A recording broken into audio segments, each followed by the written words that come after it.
Hello students, आज हम देखते हैं लेक्चर नंबर 13।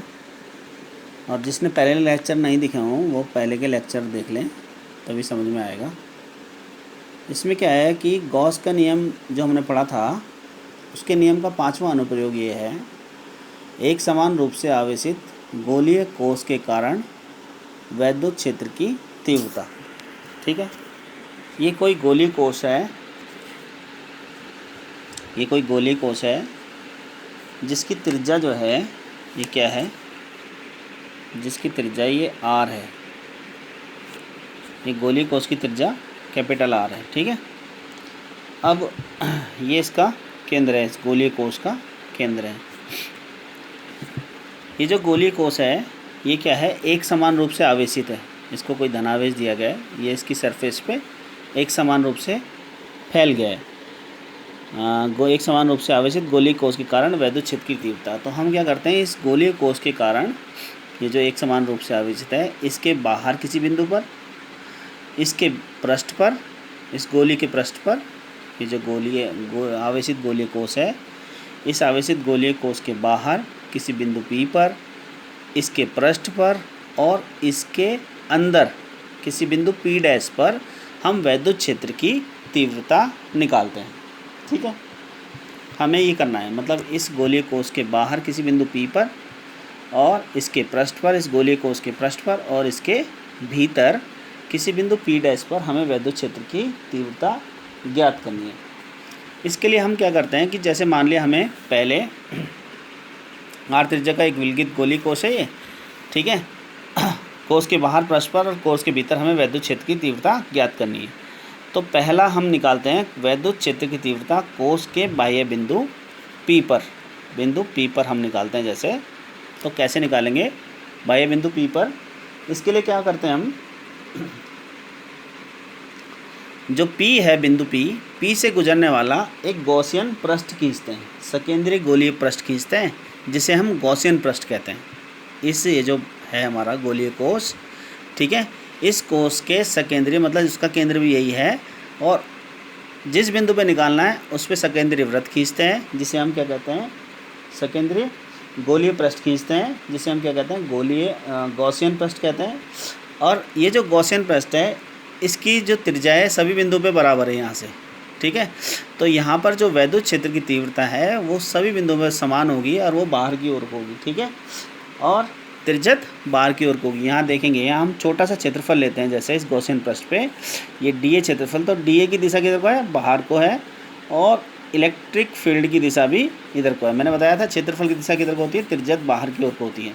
तो यहाँ E और DA क्या है, एक ही दिशा में है, तो यानी दोनों के बीच में कोण कितना है, 0 डिग्री है। तो हम यहाँ पर निकालते हैं, तो किस तरह से निकालेंगे, आर त्रिज्या का सकेंद्रीय गोलीय पृष्ठ खींचा, जिसे हम गॉसियन पृष्ठ कहते हैं।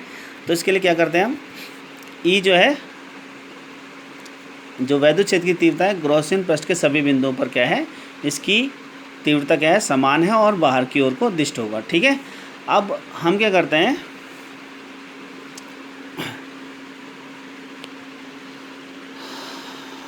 जो ये बिंदु P है, इससे होकर जाने वाला वैद्युत फ्लक्स जो होगा वो क्या होगा, ये जो एरिया है DA, ये जो एरिया DA है, ये वाला इस क्षेत्र यहाँ दिख रहा होगा आपको, इससे DA से होकर जाने वाला वैद्युत फ्लक्स कितना है, d फाई, यानी छोटा सा क्षेत्रफल है तो छोटा ही फ्लक्स यहाँ से गुजरेगा, यानी जो वैद्युत बल रेखाएं गुजरेंगी वो कम ही गुजरेंगी। तो छोटा फ्लक्स, छोटे क्षेत्रफल से छोटा फ्लक्स, क्या फार्मूला था, d phi equal to E dot DA।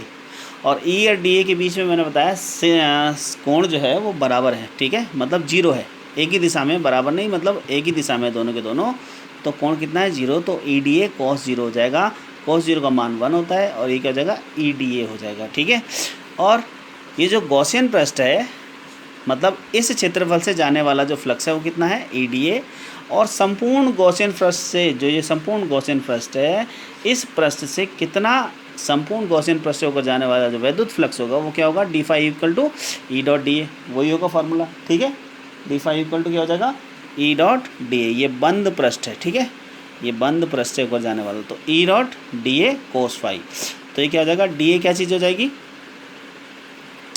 EDA हो जाएगा cos 0, ये तो आपको पता ही होगा, ए डॉट बी वेक्टर जो होता है क्या होता है, ए का मॉड और बी का मॉड और कॉस थीटा। कॉस थीटा कितना है यहाँ पे 0 डिग्री है, ठीक है। कॉस थीटा, ये थीटा डिग्री थीटा है, थीटा कितना है यहाँ पे 0 डिग्री है, तो ये कितना हो जाएगा 0 हो जाएगा। D phi equal to E D A cos 0 और फाई इक्वल टू ई और डी अंदर बचेगा, कॉस 0 का मान 1 हो जाएगा, ठीक है। कॉस 0 डिग्री का मान 1 हो जाएगा। तो यहाँ से हमारा क्या आ जाएगा, ई डी ए और डी ए क्या होता है, ये जो गॉसियन पृष्ठ है ये गोला है और गोले का पृष्ठीय क्षेत्रफल क्या होता है 4 पाई आर स्क्वायर होता है। तो फाई इक्वल टू क्या है, E into 4 pi R square.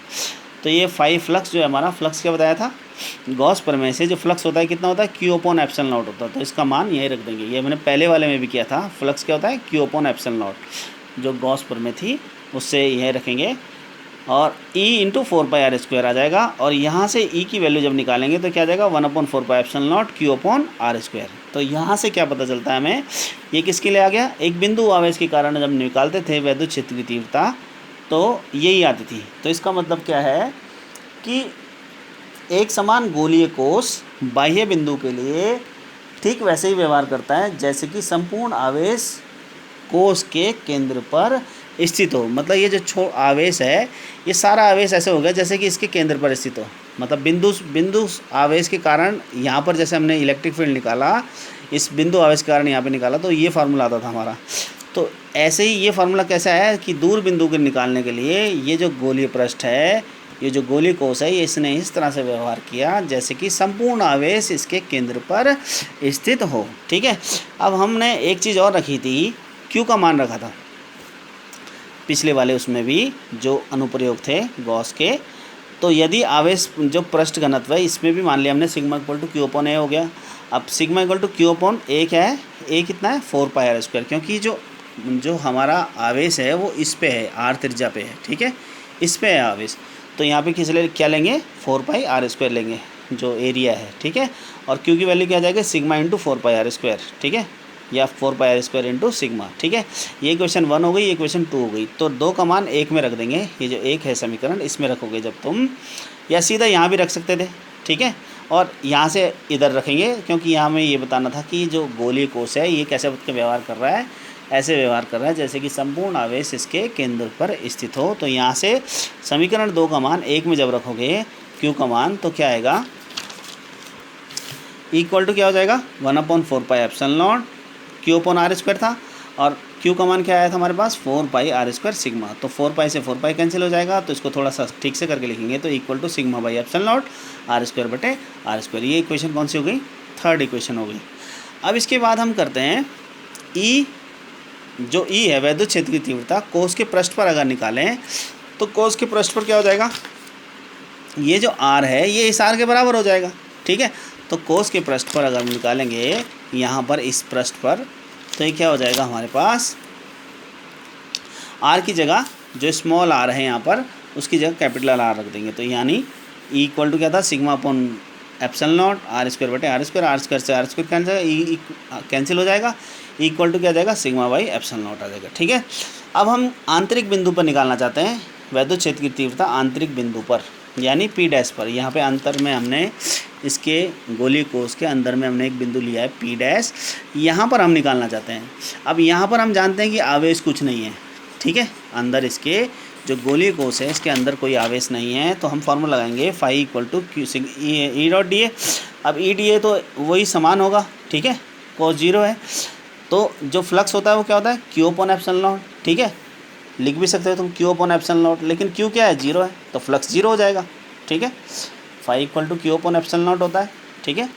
Phi equal to क्या होता है क्यू अपॉन एप्सिलॉन नॉट। जब क्यू ही 0 है तो Q upon 0 upon epsilon not यानी 0 हो जाएगा, यानी फाई क्या हो जाएगा 0 हो जाएगा। तो यहाँ से हम रख सकते हैं इसको, फाई क्या हो जाएगा 0 हो जाएगा, ई इंटू डी, और डी ए का वैल्यू 4 पाई आर स्क्वायर हो जाएगा। तो यहाँ से ई क्या आ गया 0 आ गया, यानी हम अंदर जब निकालेंगे तो किस तरह से आएगा ये 0 आ जाएगा। और इसका ग्राफ जब हम खींचेंगे कि जो दूर के बिंदु थे उसके लिए कैसे व्यवहार कर रहा है, ई जो है अनुक्रमानुपाती है, व्युत्क्रमानुपाती 1 बटे आर स्क्वायर के, और यहाँ से क्या है जब ये बराबर होता है तो पृष्ठ पे यानी सिग्मा बटे एप्सिलॉन नॉट आर स्क्वायर बटे आर स्क्वायर।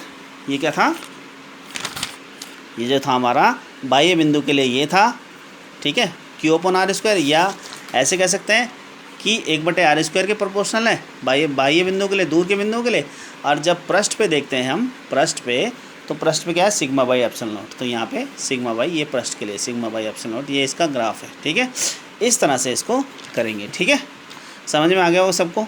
जिसको कुछ दिक्कत होगी तो वो दोबारा वीडियो को चला के दोबारा भी देख सकता है। और मैं इसको दोबारा भी बता देता हूँ मैं कि एक समान रूप से आवेशित गोलीय कोश के कारण वैद्युत क्षेत्र की तीव्रता, ये गोलीय कोश है, इसके कारण हमें वैद्युत क्षेत्र की तीव्रता निकालनी है। तो हम क्या करेंगे, हमें बाहर किसी बिंदु पर निकालनी है, फिर इसके पृष्ठ पे निकालनी है, फिर इसके अंदर निकालनी है। ठीक है, इस गोलीय कोश के। तो इस गोलीय कोश में जब आवेश जो है एक समान रूप से वितरित है, जब बाहर निकालेंगे तो ई इधर को है, बाहर की तरफ होगा, त्रिज्यत बाहर की ओर।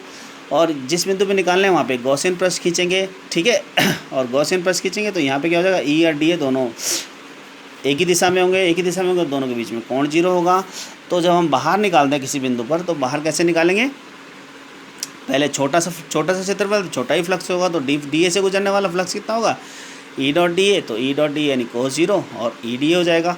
और संपूर्ण फ्लक्स निकालेंगे इस गॉसियन पृष्ठ से गुजरने वाला, जो बाह्य बिंदु से पी से है।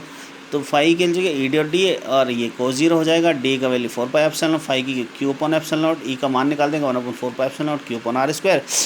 और यदि जो सिग्मा है हमारा आवेश का पृष्ठ घनत्व है, तो क्यू अपॉन ए हो जाएगा। ए कहाँ है, क्योंकि ए मैंने पहले ही बताया, ए का है, ये है इस पे, इस क्षेत्रफल इस पे, यानी 4 पाई r² इस त्रिज्या पे है। तो 4 पाई r² कैपिटल R² आ जाएगा, Q equal to 4 pi r² sigma हो जाएगा।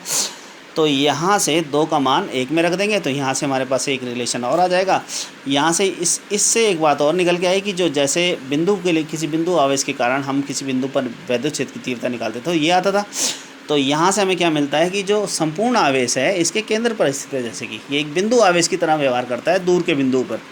जब हम किसी दूर के बिंदु पर वैद्युत क्षेत्र की तीव्रता निकालते हैं तो ये गोलीय कोश जो है ये एक बिंदु आवेश की तरह व्यवहार करता है। ठीक है, तो यहाँ से जब वैल्यू रखेंगे तो क्या आ जाएगा, 1/q upon r², 1/4 pi epsilon q upon r²। और इसकी वैल्यू ये थी 4 पाई r² सिग्मा, 4 पाई से 4 पाई काट दोगे, सिग्मा बटे एप्सिलॉन r² अपॉन r² आ जाएगा। ये क्या आ जाएगा, किसी बाह्य बिंदु पर कोस के पृष्ठ पर देखेंगे तो r इक्वल टू r कर दो, यहाँ पे r equal to small r equal to capital R लिख दो, तो ये r² से r² कैंसिल हो जाएगा, तो equal to sigma by epsilon naught हो जाएगा। और जब हम अंदर के बिंदु पे निकालेंगे तो अंदर जो है इसके कोई आवेश है नहीं। ठीक है, q जो है अंदर 0 है। यहाँ से भी हम गॉसियन पृष्ठ खींचेंगे अंदर। ठीक है, तो क्या होगा, ई डॉट डी हो जाएगा, फ्लक्स ई डॉट डी ए तो 0, क्योंकि मैंने यहाँ पे भी बताया तुम्हें कि फाई जो होता है क्यू अपॉन एप्सिलॉन होता है, अंदर कोई आवेश है नहीं, क्यू 0 हो जाएगा तो फ्लक्स 0 हो जाएगा। तो ये 0 रख दो, यहाँ 4 पाई r² कर दो और ये 0 हो जाएगा। ठीक है, और ये इसका ग्राफ है, इस तरह से इसको कर लेंगे। ठीक है, अब नेक्स्ट वीडियो बनाऊंगा बाद में। अभी आप ये जितना भी बताया है ये सारी वीडियो देखें, इसको याद करें। ठीक है, और अच्छी तरह से समझें, नहीं समझ में आए तो दोबारा देखें, कुछ दिक्कत है तो मुझे बताएं। ठीक है, धन्यवाद।